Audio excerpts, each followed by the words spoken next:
Welcome viewers. What has inspired this series of theses is what happened to the Jewish leader David Ossip at the Australian Royal Commission on Antisemitism and Social Cohesion, when what appeared to be pro-Palestinian group, one way or another orientated council, began confronting him with questions relative to international actions that have nothing to do with Australian national or domestic affairs.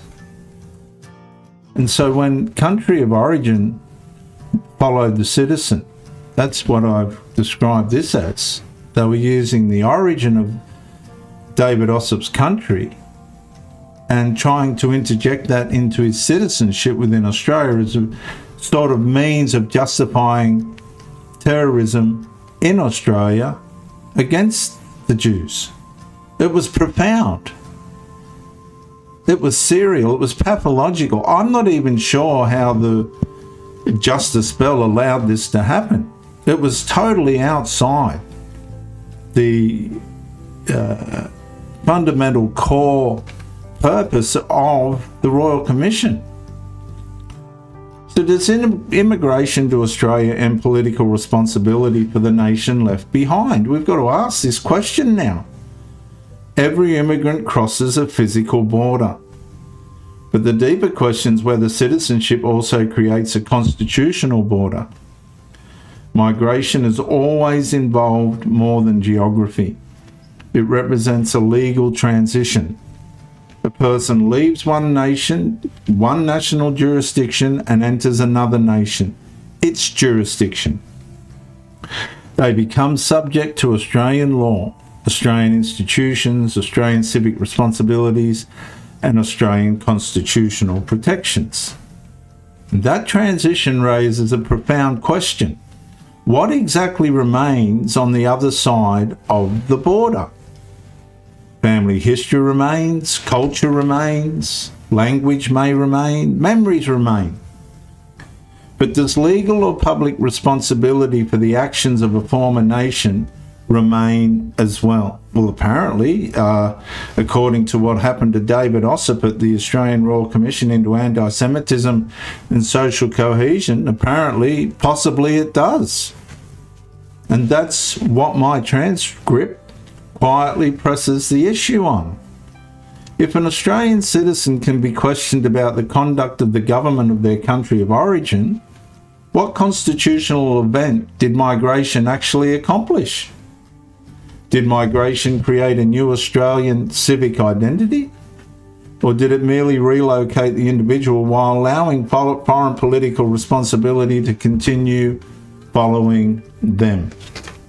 Well, that's the hint that we got from the confrontation that David Ossip experienced yesterday on the 4th of the 8th, 2026.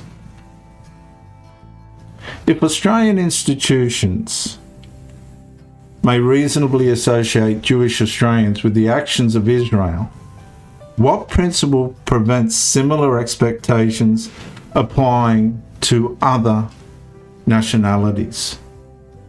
See, the question extends to every immigrant community. Would Australians born in Russia become publicly answerable for decisions made in Moscow? That's what this suggests. Would Australians born in China inherit questions concerning Beijing? That's exactly what this suggests and projects. Would Australians born in Iran, given what's going on there at the moment, become expected to explain Tehran? That's what this suggests. Would Australians born in Ukraine, India, Pakistan, Sudan, or other nations remain constitutionally connected to governments they neither elect nor control? That's what this suggests. And once responsibility begins surviving migration, citizenship itself begins losing one of its central purposes. The immigrant no longer stands before Australian institutions simply as Australian. They stand carrying an additional political identity that migration was presumed to leave behind. And perhaps, viewers, This is the constitutional question beneath this transcript. Does Australia receive immigrants as future Australians or as permanent custodians of the political consequences of their nations of origin? Because that's what this suggests. The answer may determine whether Australian citizenship creates a genuinely common civic identity or whether overseas conflicts continue crossing Australian borders through inherited public expectation. If ever I've seen something that has completely collapsed multiculturalism, I seen it yesterday when David Ossip was confronted with the questions of these council that brought in international affairs to a national and domestic problem that's seeking duty of care for Jewish people in Australia.